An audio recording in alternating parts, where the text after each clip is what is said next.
Apa kabar? Antusias? Just do it. Yes. Tepuk tangan sekali lagi yang meriah buat Tuhan kita. Haleluya. Saya mengucap syukur kepada Tuhan ya, kita dapat beribadah bersama-sama di hari-hari yang sangat luar biasa, yaitu hari liburan kan gitu ya. Hari liburan, pemerintah mengumumkan tanggal berapa Pak David? Tanggal 19 ya. Tanggal 19 sudah mulai cuti bersama, jadi sudah mulai ada yang berangkat pergi ke luar kota, ada yang keluar pulau, ada yang keluar negeri. Tapi dimanapun Bapak Ibu berada, selamat menikmati berkat Tuhan, termasuk yang online. Ya, tetap jangan lupa beribadah, ya, dan biarlah damai sejahtera Tuhan ada dalam kehidupan kita. Yang percaya katakan amin. Minggu lalu Bapak Ibu kita merayakan bersama-sama Paskah, Bapak Ibu ya. Paskah adalah di mana Yesus bangkit dari antara orang mati, lalu Pak Gembala menyampaikan dalam kebangkitannya yaitu memberikan harapan yang baru. Sama-sama katakan harapan yang baru. Mungkin kita tidak bisa melihat apa ke depan nanti, tapi kalau kita tahu bahwa Yesus sudah bangkit, itu artinya Tuhan memberikan harapan yang baru bagi setiap kita umat percaya. Yang percaya katakan amin. Yang kedua Bapak Ibu, kebangkitan Kristus mengajarkan kita supaya kita hidup dalam iman. Kondisi keadaan mungkin sedang kacau balau, suhu politik sudah mulai naik. Tapi percayalah bahwa kebangkitan mengajarkan kita bahwa kita tidak diganggu dengan segala kondisi keadaan. Melainkan hidup kita dijamin oleh Sang Pencipta. Yang percaya katakan amin.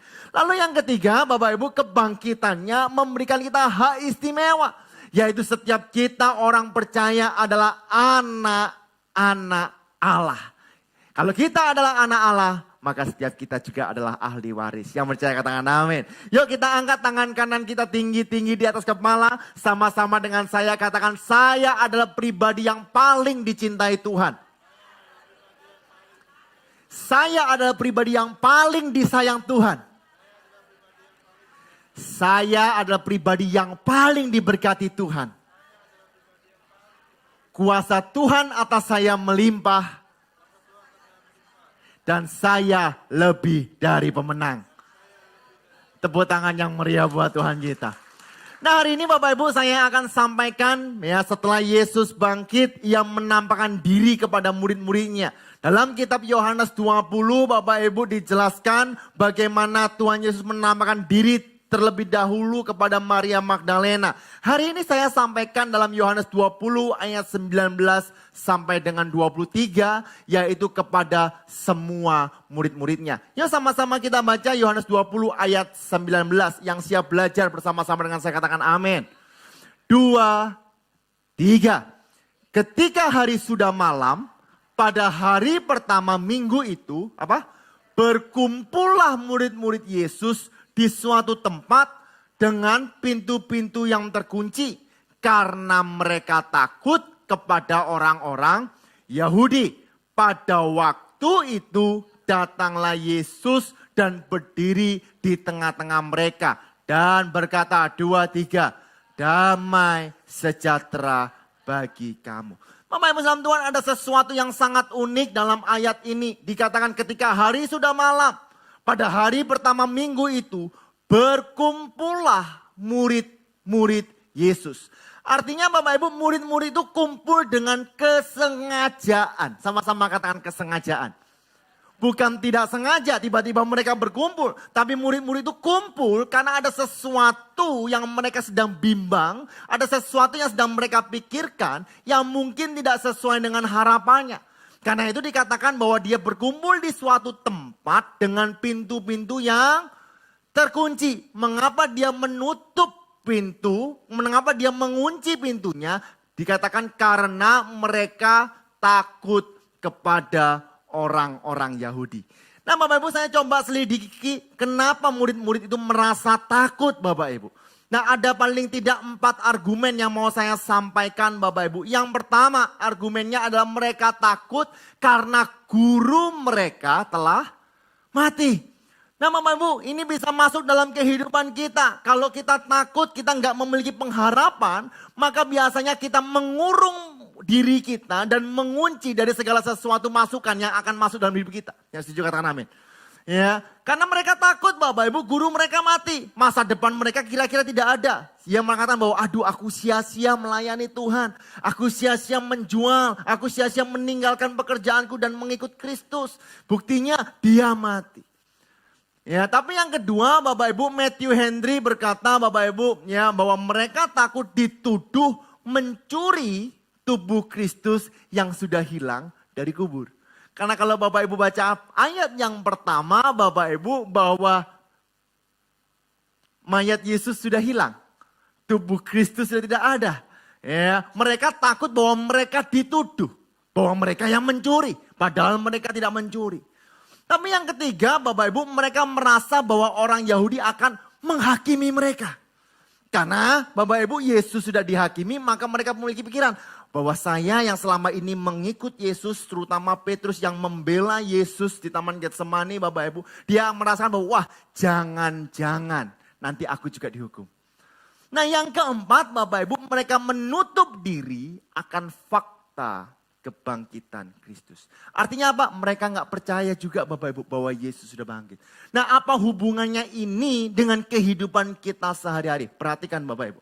Di saat engkau mengatakan bahwa harapanmu tidak ada, percayalah engkau sedang menutup pintumu. Engkau menutup hatimu dan engkau menutup pikiranmu. Di saat engkau mengatakan bahwa waduh ya di sainganku semuanya bangkrut. Saya dapat informasi Bapak Ibu dari Pak Gembala ada 20 sekian perusahaan di Sidoarjo katanya pilot Bapak Ibu.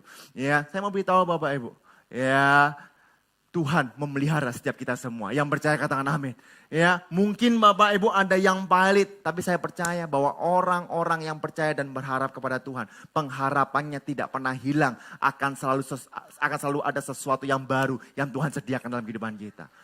Ya ada juga yang mengatakan bahwa mereka merasa bahwa orang Yahudi akan menghakimi mereka. Mungkin Bapak Ibu tidak melakukan kesalahan tapi Bapak Ibu dituduh. Ini bisa saja.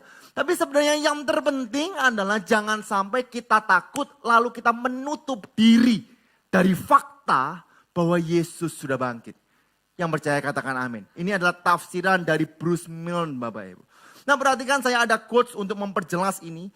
Selama kita menutup diri akan fakta yang terjadi bahwa Kristus Yesus adalah Tuhan. Dan anugerahnya ada dalam kehidupan kita. Maka seumur hidup kita akan mengunci diri kita dari segala kemurahannya. Kalau boleh nggak sih takut? Boleh. Boleh nggak sih khawatir? Boleh. Tapi kalau engkau hidup dalam ketakutan, hidup dalam kekhawatiran, maka itu sama saja kita menutup pintu dan mengunci diri kita. Kita secara tidak langsung kita memenjarakan kehidupan kita. Bapak Ibu masih ada tempat ini? Amin. Sabar Bapak Ibu ya. Ini penjelasan karena baru pertama jadi Bapak Ibu supaya paham. Nah saya mengingat ini Bapak Ibu dalam Matius 14 ayat 28 sampai dengan 29. Bahkan sampai ayat yang ke-31. Ya, yaitu di mana Yesus berjalan di atas air. Lalu murid-murid Yesus berkata apa? Itu hantu. Lalu Tuhan berkata, inilah aku. Lalu Petrus berkata, perhatikan, lalu Petrus berseru dan menjawab dia, Tuhan, apabila engkau itu, suruhlah aku datang kepadamu berjalan di atas air. Kata Yesus, datanglah. Maka Petrus dari perahu dan turun dari perahu dan berjalan di atas air mendapat Yesus. Di saat Petrus berfokus kepada Kristus, disitulah mujizat Petrus berjalan di atas air. Halo, yang setuju katakan amin.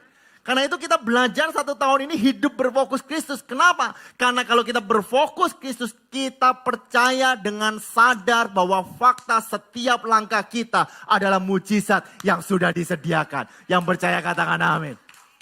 Tapi perhatikan seterusnya, ayat 30 Bapak Ibu, ini unik. 2, 3, tetapi ketika, bentar, sabar, pelan-pelan ya. Tetapi ketika dirasanya tiupan angin, takutlah ia dan mulai tenggelam, lalu berteriak, Tuhan tolonglah aku. Apa sesuatu yang unik di sini? Dikatakan tetapi ketika dirasanya. Bahkan sampai saat ini nggak tahu angin itu ada atau tidak. Halo? Berarti pada saat dia turun, apakah dia tidak merasakan yang namanya angin? Bapak Ibu di mana-mana kalau di laut pasti ada angin. Betul kan? Tetapi di saat dia fokus kepada Kristus, dia berjalan di atas air. Tetapi di saat dia merasa, nah ini dia yang saya bahas mengenai egosentris. Di saat dia merasa mengandalkan kekuatan sendiri, ketakutan meliputi dia, disitulah ia tenggelam. Kalau kita fokus Kristus, kita berjalan di atas air. Yang setuju kata amin. Tapi di saat kita merasa keadaan tidak memenuhi. Kita merasa Tuhan gak sayang sama aku. Kita merasa bahwa aku adalah manusia berdosa. Bapak Ibu dikatakan mulailah tenggelam. Tapi apakah Tuhan meninggalkan kita? No. Di saat Petrus tenggelam dia berteriak, Tuhan apa? Tolonglah aku. Lalu ayat 31 berkata, segera apa? Yesus mengulurkan tangannya, memegang dia dan berkata, hai orang yang kurang percaya, mengapa engkau bimbang? Bapak Ibu, Alkitab menjelaskan cukup baik. Segera, siapa? Yesus mengulurkan tangannya. Kalau kita kan manusia kan enggak ya, kalau ada orang udah mengkhianati kita enggak nolong dulu, kita ngomong dulu, mangka nota, lapo kono koyok ngono, ya wis tak tolong. Tuhan enggak. Tuhan menolong dulu, yang percaya katakan amin. Bahkan yang unik Bapak Ibu, segera Yesus mengulurkan tangannya, yang memegang bukan Petrus. Halo, kan teksnya bukan gitu. Duh, tolong dong teksnya, halo. Ya, tangannya memegang dia. Bapak Ibu, saya mau beritahu, Tuhan sekali-kali tidak akan pernah meninggalkan engkau. Tuhan sekali-sekali tidak akan pernah membiarkan engkau. Dia memegang engkau dengan tangan kanannya yang membawa kemenangan. Di saat Petrus berfokus kepada Kristus, dia berjalan di atas air. Di saat dia mementingkan keegoisan, dia tenggelam. Perhatikan, tapi di saat Petrus kembali minta tolong, disitulah Tuhan mengulurkan tangannya untuk menyelamatkan kita. Bapak Ibu, pertanyaan saya Bapak Ibu, apakah kita sudah berfokus kepada Kristus? Yohanes 20 ayat 19 berkata, ketika hari sudah malam, hari pertama minggu-minggu itu berkumpulan murid Yesus di suatu tempat dengan pintu-pintu yang terkunci. Mungkin kehidupan Bapak Ibu udah mulai mengurung diri. Engkau nggak tahu bagaimana nanti tahun-tahun ke depan. Ya, saya mendapatkan informasi bahwa lebaran tahun ini nggak seperti lebaran-lebaran yang biasa-biasanya. Cecang saya langsung ketawa. Maklum, bos pasar atom Bapak Ibu. Ya, tapi Bapak Ibu tetap rame. Betul sih ya? Buktinya rambutnya baru Bapak Ibu. Nah, ini hanya bercanda Bapak Ibu ya. Ya, ini hanya bercanda Bapak Ibu ya. Tapi Bapak Ibu semua mengatakan, aduh nggak kayak biasa-biasa Tapi saya percaya Bapak Ibu, saya lihat jemaat GBI Keluarga All Blessing semuanya diberkati Tuhan. Amin. Terutama itu Stephen tambah lama tambah besar Bapak Ibu. Ya, membuktikan bahwa berkat Tuhan tidak pernah meninggalkan orang-orang yang selalu berharap kepada Tuhan. Tepuk tangan yang meriah buat Tuhan kita. Ya, di saat ia menutup diri, pada waktu itu datanglah Yesus dan berdiri di tengah-tengah mereka dan berkata, damai sejahtera bagi kamu. Tema hari ini yaitu membuka yang terkunci dalam kebangkitannya. Ya sama-sama kita baca. 2, 3. Membuka yang terkunci dalam kebangkitannya. Bagaimana supaya kita dapat membuka yang terkunci? Yang pertama, terimalah fakta dan percayalah bahwa Yesus sudah bangkit mengalahkan maut. Loh, koyos itu mas kita semua udah tahu. Bapak Ibu, saya mau beritahu satu hal, ini tidak gampang diterima. Kematian Yesus kita bisa terima. Kelahiran Yesus kita bisa terima. Bahkan Yesus naik ke sorga kita bisa terima. Tapi kadang kebangkitannya tidak masuk di dalam pikiran kita. Karena tidak ada manusia Bapak Ibu yang dapat membangkitkan dirinya sendiri. Yuk kita lihat apa yang dilakukan Yesus setelah ia masuk. Langsung ayat 20. Ya, dan sesudah berkata demikian, setelah ia berkata damai sejahtera dan ia datang, ia menunjukkan apa? Tangannya, buktinya, faktanya. Dia menunjukkan tangannya dan lambungnya kepada mereka. Nah Bapak Ibu, saya ada gambar, tolong kalender. Ada sesuatu yang aneh nggak Bapak Ibu? Menurut Bapak Ibu, ini kalender tahun 2023. Ya, ada yang aneh nggak? Pertanyaan itu boleh dijawab Bapak Ibu, tidak mengurangi keselamatan. Ya, ada yang aneh nggak?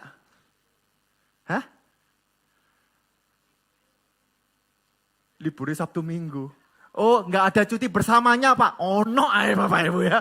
Ya. Tahu nggak Bapak Ibu apa yang aneh? Tanggal 7 adalah kematian. Betul? Tanggal 9 tidak ditulis. Betul nggak?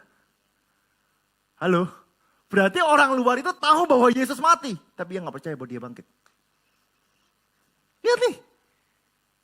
Tapi Pak, saya percaya ada cuti bersama Pak. Udah gak usah dibahas lagi Bapak Ibu ya. Ya. Udah jangan dibahas lagi ya kan. Tapi perhatikan baik-baik. Bahkan kenaikan Yesus aja ada di kalender. Tapi mengapa kebangkitannya tidak ditulis di dalam kalender? Bahkan kalau Bapak Ibu lihat itu 22 dan 23 April meskipun hari Minggu tetap tanggal merah Bapak Ibu. Ya hari Minggu tetap tanggal merah sih. Tapi ditulisi Bapak Ibu. Ya kan. Yuk Bapak Ibu kita renungkan baik-baik. Memang kita simpel sederhana mengatakan, oh iya saya percaya Tuhan hidup. Oh iya, ya apakah benar? Yuk kita lihat 1 Korintus 15 ayat 17 dikatakan seperti ini.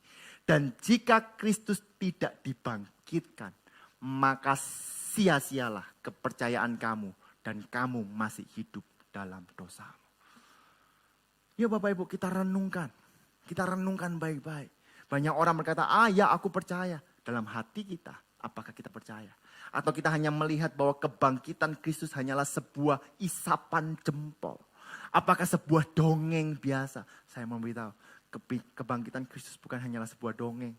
Tapi adalah kisah nyata, sejarah bahwa dia hidup. Yang percaya katakan amin. Sebab dia hidup. Sebab dia hidup.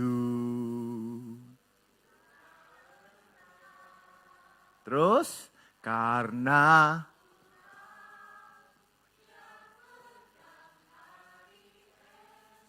kubur kosong. Kubur kosong. Tepuk tangan yang meriah buat Tuhan kita. Ya Bapak Ibu. Kalau memang yang namanya kebangkitan adalah isapan jempol. Masa dalam waktu 2000 tahun Bapak Ibu tidak ditemukan kesalahan. Saya mau beritahu ini bukan isapan jempol. Tapi memang dia hidup, dia bangkit, dia memberikan harapan yang baru. Dia memberikan kasihnya dan dia memberikan kemenangannya. Tepuk tangan yang meriah buat Tuhan kita. Meskipun hari ini kita sudah Kristen begitu lama, saya mau beritahu, yuk kita renungkan. Apakah kita sadar dan kita pegang bahwa dia hidup. Bahkan murid-murid Yesus Bapak Ibu yang sudah melihat betapa mujizat yang luar biasa. Petrus pun sempat bimbang. Karena itu dalam Matius 14 ayat 31 mengatakan, hai orang yang kurang percaya, mengapakah engkau bimbang? Bahkan Bapak Ibu kepada murid-muridnya Matius 16 ayat 8 sampai 9 masih ngobrol mengenai makanan padahal Tuhan barusan membuat mujizat tentang makanan. Ya, dan ketika Yesus mengetahui apa yang mereka perbincangkan, ia berkata, "Mengapa kau perbincangan soal tidak ada roti? Hai orang-orang yang kurang percaya." Ini kompol loh Bapak Ibu sama Yesus. Ini murid loh, ini kornya Yesus loh Bapak Ibu. Ya, lalu Tuhan berkata, belum juga kamu mengerti, tidakkah kamu ingat lagi akan 5 roti untuk 5.000 orang dan berapa bakul roti yang kamu kumpul kemudian. Bapak Ibu, it's not easy kalau kita percaya. Ya, itu gak mudah Bapak Ibu, apalagi dengan hantaman-hantaman yang terjadi. Tapi saya berdoa Bapak Ibu, biarlah pulang dari tempat ini engkau benar-benar sadar bahwa Yesus sudah bangkit. Ada sebuah kisah namanya Lee Strobel gitu ya. Lee Strobel ini adalah seorang jurnalis. Ya, dia seorang jurnalis, bukan hanya seorang jurnalis, tapi dia juga adalah seorang ateis. Ya, dia nggak percaya bahwa ada Tuhan. Ya, jurnalisnya dia berhubungan dengan investigatif. Coba bayangkan Bapak Ibu. Jadi kalau dia meneliti sesuatu itu sampai detail Bapak Ibu. Dan menghabiskan sebagian besar hidupnya untuk mengejar kebenaran, mencari kebenaran. Lalu semuanya berubah setelah istrinya yang bernama Connie ini mulai menerima Yesus Kristus sebagai Tuhan dan Juru Selamat. Dia marah Bapak Ibu. Jadi Lee Strobel ini ya Bapak Ibu, dia marah. Ngapain kamu percaya sama Yesus Kristus? Istrinya bilang, loh Yesus dia mati untuk kita, bahkan dia bangkit. Gak ada. Ya, kamu bisa Strobel bilang, kamu tahu nggak Alkitab atau kekristenan itu palsu? Dia bilang seperti itu Bapak. Enggak, dia hidup enggak palsu. Aku gak percaya, mana ada orang bangkit. Lalu karena Strobel ini marah dan ingin membuka pikiran istrinya, dia mulai Bapak Ibu untuk meneliti. Ya, mulai meneliti, mewawancarai, dia turun ke lapangan, dia tanya ke kanan kiri dan sebagainya. Ya, lalu dia membuat buku gitu ya, judulnya The Case for Christ. Ya, kasus untuk Kristus. Wah, dia berharap supaya dia dapat menjelaskan secara empiris ya dan juga secara fakta bahwa Kristen itu palsu. Intinya seperti itu. Bapak Ibu cek di Google ya, jangan percaya omongan saya, cek di Google.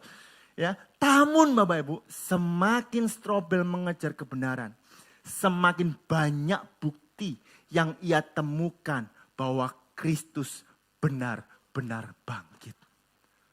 Halo, ya, dia dari ateis Bapak Ibu, semakin dia cari, dia sampai bingung Bapak Ibu. Loh, masa benar Yesus bangkit? Dia cari lagi. Bahkan ia menemukan bukti-bukti sejarah yang menguatkan cerita kebangkitan Kristus. Seperti penyaliban dan kematian Yesus di kayu salib.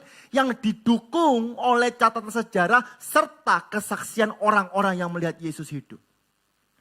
Meskipun dipalsukan, ada yang memalsukan. Dia coba cari sumbernya. Tidak ada kebenarannya. Lalu akhirnya Strobel tiba pada kesimpulan bahwa bukti-bukti yang dia temukan benar-benar kan menguatkan cerita kebangkitan Kristus. Tahun 1981 ia memutuskan untuk menjadi seorang pengikut Kristus dan memeluk agama Kristen.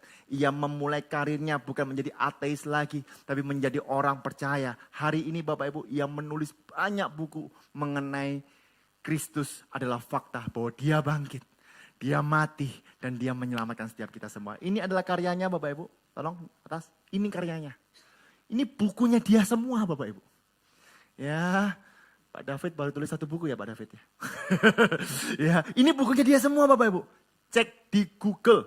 Saya kan gak pernah bohong Bapak Ibu. Ya, saya di tempat ini Bapak Ibu ya. Cek di Google. Mau beli silakan. Beli online silakan. Lalu dia mengambil sebuah kesimpulan dan dia berkata seperti ini. Kebangkitan Kristus bukan hanya sebuah kisah keajaiban, tapi sebuah realitas sejarah yang terjadi secara fisik dan empiris. Bapak Ibu dalam Tuhan, Dia adalah Tuhan yang hidup. Hari ini pertanyaan saya, apakah engkau sudah percaya bahwa Yesus sudah bangkit?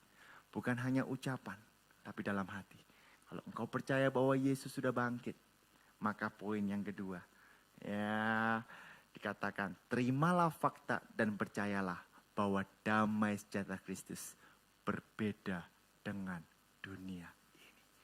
Banyak orang mencari Bapak Ibu, damai sejahtera. Aku kalau punya uang banyak, aku akan mengalami damai sejahtera. Aku kalau sehat, aku memiliki damai sejahtera. Aku kalau bisa makan santan-santanan setiap hari, aku damai sejahtera. Kalau aku bisa makan durian tanpa batas, itu damai sejahtera. Kalau aku bisa makan pentol setiap minggu, aku mengalami damai sejahtera. No. Damai sejahtera daripada Kristus yang percaya kata amin. Saya mau beritahu Bapak Ibu, saya nggak tahu. Kadang Bapak Ibu resep pentol bisa salah. Namanya buatan manusia, betul? Jangan kecewa, terus ngambek sama gereja. Yang jualan bukan gereja. Kan gitu ya. Tapi saya mau beritahu itu yang berjuk Bapak Ibu supaya Bapak Ibu bangun. Tapi kita harus tahu bahwa damai sejahtera adalah daripada Kristus. Yang percaya katakan amin. Yohanes 20 ayat 21, cepat saja. Ya, dikatakan seperti ini. Maka kata Yesus sekali lagi, 2, 3. Damai sejahtera bagi kamu. Sama seperti Bapa mengutus aku, demikian juga sekarang aku mengutus kamu. Nah, kitab Yohanes ini Bapak Ibu karena perjanjian baru ditulis dalam bahasa Yunani. Eirene dalam nama damai sejahtera itu. Tetapi kalau kita belajar bahasa Ibrani, biasanya damai sejahtera itu diambil dari kata shalom. Nah, karena itu kalau ada di jemaat, ada pendeta atau WL gitu ya bilang shalom, itu artinya damai sejahtera. Ya, nah tapi shalom apakah hanya sebatas damai sejahtera saja? Perhatikan Bapak Ibu, saya baca buku tafsiran Bruce Milne berkata bahwa shalom adalah mencakup segala berkat kerajaan sorga. Dahsyat nggak Bapak Ibu? Jadi saat Bapak Ibu ngasih salam shalom itu mencakup segala berkat di dalam kerajaan sorga. Shalom adalah kehidupan yang terbaik. Sama-sama kata terbaik. Terbaik di bawah tangan Allah yang penuh anugerah. Jadi Bapak Ibu, shalom, damai sejahtera Kristus itu berbeda Bapak Ibu. Kenapa? Karena kita ada di bawah tangan Allah yang penuh dengan anugerah dan kebaikannya. Amin. Kalau Bapak Ibu yang hari ini liburan, ya tadi saya bilang, saya dapat info, katanya Pak David mau ke Bali. Pesawat atau mobil Pak David? Pesawat. Ada yang naik mobil Bapak Ibu, macet nggak? Macet pasti. Ya, Pak doa no Pak supaya nggak macet. Nggak bisa, pasti macet. Udah jangan mencobai Tuhan. Ya kan? Pak saya berangkat malam, nggak macet. Ya kan? Karena liburnya panjang 10 hari Bapak Ibu. Terus gimana? Meskipun macet, tetap punya damai sejahtera. Yang setuju katakan amin. Ya, daripada gak macet emosi terus. Ya kan? Mending macet punya damai sejahtera. Ya, tapi saya nggak doa no macet Bapak Ibu ya. Engkau yang berlibur, bersukacitalah ya. Dilindungi rumah-rumah yang ditinggalkan ya. Bini katanya mau ke luar negeri ya, Bini ya. Ya, berdoa supaya barang-barang di sana murah meskipun tidak mungkin, ya kan? Ya, tapi kalau kita bisa berlibur, kita bisa hidup di dunia ini, itu semua karena kebaikan Tuhan. Amin, tepuk tangan yang meriah buat Tuhan kita. Nah, shalom, nah ini saya suka Bapak Ibu. Ya, dikatakan shalom adalah pelengkap sudah selesainya Yesus di atas salib. Karena dia katakan shalom, karena damai sejahtera yang dibawa adalah hidup yang baru dalam kebangkitannya. Jadi kalau dia hanya berkatakan sudah selesai, tanpa permulaan, tidak ada artinya. Tapi di saat dia bilang sudah selesai, lalu dia katakan damai sejahtera bagimu. Artinya apa? Bahwa ada sebuah harapan yang baru. Saya tiba-tiba ingat Bapak Ibu, saya sampaikan ini di Sutorejo. Kalau Bapak Ibu tahu tabernakel gitu ya, ada ruang maha kudus di sana. Nabi besar untuk mengorbankan korban bakaran dan sebagainya. Ya, untuk membawa persembahan. Ya, lah kalau imam besar itu mau masuk, kakinya harus diikat. Dengan apa? Rantai dan kelincingan. Mau Jawa itu enak, kelintingan. Ya kan? Kayak jadi bunyi. Nah di saat dia masuk, kalau memang Tuhan menerima persembahannya, dia keluar dengan hidup. Tapi kalau tidak menerima, maka mati. Akhirnya nggak ada yang berani masuk, tapi harus ditarik. Gitu ya. Dan di saat ditarik, imam besar itu mati, semua berduka. Tetapi di saat imam besar itu keluar, hidup, bangsa Israel bersuka cita. Tahu nggak Bapak Ibu apa relevannya dengan perjanjian baru Bapak Ibu? Dia tidak hanya mati Bapak Ibu, tapi dia bangkit. Dia keluar menjadi pribadi yang hidup. Seharusnya setiap kita mengalami sukacita daripada Tuhan. Yang percaya beri tepuk tangan yang meriah buat Tuhan. Pertanyaannya Bapak Ibu, percaya tidak bahwa kita sudah menerima damai sejahtera daripada Tuhan? Saya lihat Bapak Ibu di Instagram, di Instagram. Ya, di Reels gitu ya. Di Reels itu asik Bapak Ibu ya, Pak. Karena saya follow Jim dan juga rohani-rohani ya. Jadi konten-kontennya itu selalu mengenai Jim dan juga hal-hal rohani. Nah, suatu saat saya mendengarkan ada seorang, saya nggak tahu pendeta atau worship leader atau apa.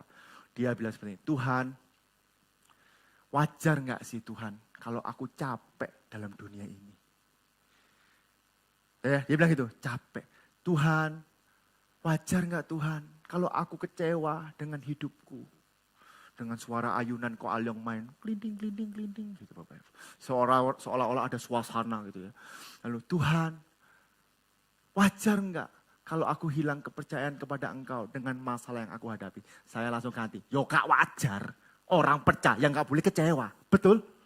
Orang percaya selalu punya harapan yang baru. Ya, kalau itu nggak wajar Bapak Ibu. Kenapa? Karena ada sebuah semangat dalam hidup kita karena Tuhan ada dalam kita. Apapun yang terjadi, apa kabar jemaat KB? Antusias, just do it. Yes, yes. Tepuk tangan yang meriah buat Tuhan kita. Ini harus tahu Bapak Ibu. Iya saya tahu Bapak Ibu tekanan begitu banyak. Kalau Bapak Ibu tanya kepada saya punya kayak Koyos kayak nggak punya masalah. Yang bilang siapa? Saya hidup dari daging Bapak Ibu. Pak Gem nggak ada masalah. Pak Gem itu umur 70 tahun loh Bapak Ibu. Ya, tetapi kenapa kok kelihatan muda? Ya kan? Saya mau beritahu hati yang gembira adalah obat yang manjur. Lalu saya sempat ngobrol sama Ko Andi. Ini papa saya nggak ada ya Bapak Ibu ya. Ko Andi. Papa itu loh kemarin ngomong-ngomong ambil aku. Nyo, papa ini umur 70 tahun. Terus tak coba telepon temennya papa kabeh. Lu, wis gak ono kabeh nyo. Yo apa iki nyo? Tenang Pak, umur panjang ada di tangan kanannya. Lalu Pak David bilang, Pak Koandi bilang gini. Loh, Yos tenang aja. Orang yang umur panjang, orang yang melayani Tuhan, pasti umur panjang. Umur panjangnya tidak hanya umur panjang, tapi sehat walafiat. Tepuk tangan yang meriah buat Tuhan kita. Bapak Ibu tahu Oma Weli nggak? Nggak tahu ya, Oma Weli. Ah, itu tahu itu ya, yang biasa pelayanan di Sutorejo itu tahu. Oma Weli itu ada fotonya nggak ya Bu Zen ya? Ya, Oma Weli itu umur 93 tahun. Pikirannya masih wisdom, jalannya masih tegap Bapak Ibu. 93 tahun. Setiap hari Bapak Ibu, ya dia bilang setiap hari selalu jalan. Muteri komplek itu kurang lebih dari sini pergi ke Tunjungan Plaza, jalan kaki. Nah ini Oma Weli Bapak Ibu. 93 tahun Bapak Ibu. Saya tanya, Oma, rahasianya apa Oma? Satu, sukacita di dalam Tuhan. Oh, berarti kalau setiap hari sukacita, setiap hari sukacita kunyo, ambil diciumi saya Bapak Ibu ya. Ya, terus apa lagi Oma? Yang kedua, jangan putus asa, tetap semangat. Bayangkan Bapak Ibu, Oma Weli ini kalau ke gereja nggak mau dijemput harusnya. Minta jalan kaki. Anak-anak muda. Sudah jangan dilanjutkan Bapak Ibu. Ya Bang, setiap hari bangun jam berapa Oma? 6:30, kadang jam 6. Ngapain Oma? Jalan muter. Udah jangan dilanjutkan deh. Ya, nanti saya pulang gak selamat Bapak Ibu ya. Ya. Liburan enaknya ngapain? Tidur terus Bapak Ibu ya. Yuk mulai jalan, mumpung sepi. Yang di mana? Yang di Surabaya. Roma 4 ayat 18 berkata seperti ini. Abraham ya. Sebab sekalipun tidak ada dasar untuk berharap. Namun Abraham berharap juga dan percaya bahwa ia akan menjadi bapak banyak bangsa. Menurut yang telah difirmankan, demikianlah banyaknya nanti keturunan. Meskipun Bapak Ibu mengalami jalan buntu, tidak ada dasar untuk berharap. Saya mau katakan, tetaplah berharap kepada Tuhan, tetap percaya, sebab Tuhanlah yang memberikan damai sejahtera dalam kehidupanmu. Tepuk tangan yang meriah buat Tuhan. Elizabeth George, Bapak Ibu, dia mengatakan seperti ini. Damai sejahtera Kristus tidak menghilangkan kesulitan, tetapi memberikan kita kekuatan dan ketenangan dalam menghadapinya. Siapa sih Elizabeth George? Seorang pastor Bapak Ibu. Dia pernah mengalami sebuah kecelakaan yang sangat tragis sehingga harus melakukan operasi berkali-kali Bapak Ibu. Tapi di saat dia operasi dia mulai putus asa. Ya, dia cuma mau mengingat satu. Ya, Tuhanlah kekuatanku dan Tuhanlah yang memberikan damai sejahtera dalam aku. Akhirnya apa? Dia bisa melewatinya. Bahkan pada saat di tengah-tengah operasinya dia menulis sebuah buku. Bahkan itu di bawah itu bukunya banyak. Ya, Bapak Ibu satu hal, jangan putus asa. Ya, Bapak Ibu udah ada contoh yang nyata. Siapa? Bu Gembala. Ya kan? Meskipun jatuh Bapak Ibu tetap tidak putus asa, semangat. Ya, kalau Pak Gem bilang, bojoku tambah ayu Bapak Ibu. Mamanya siapa dulu? Yuk, ayat terakhir Bapak Ibu dalam poin kedua ini Yohanes 14 ayat 27. Pemain musik, yuk. Yohanes 14 ayat 27. 2, 3. Damai sejahtera ku tinggalkan bagimu. Damai sejahteraku ku berikan kepadamu. Dan apa yang ku berikan tidak seperti yang diberikan oleh dunia kepadamu. Janganlah gelisah dan gentar hatimu. Yang terakhir Bapak Ibu, saya tidak bahas ini secara detail karena kita akan membahas nanti di hari Pentakosta, yaitu 10 hari setelah kebangkitan Kristus. Yaitu terimalah fakta dan percayalah bahwa kita memiliki Roh Kudus. Yohanes 20 ayat 20 sampai 23 berkata, dan sesudah berkata demikian, ia mengembusi mereka dan berkata, terimalah Roh Kudus. Kalau kamu mengampuni dosa orang, dosanya diampuni. Dan jikalau kamu menyatakan dosa orang, tetap ada, dosanya tetap ada. Ada sebuah otoritas, ada hak istimewa yang diberikan kepada setiap kita semua. Bapak Ibu, Billy Graham pernah pada suatu kali dia khotbah Bapak Ibu. Di saat dia khotbah, dia mengalami demam yang tinggi. Dia capek karena dia harus keliling dengan KKR. Dia sempat kolaps Bapak Ibu. Tapi Bapak Ibu, karena dia tahu bahwa dia harus menyelesaikan tugasnya, suaranya yang enggak keluar lagi, dia tetap naik ke panggung dan dia berkhotbah Bapak Ibu.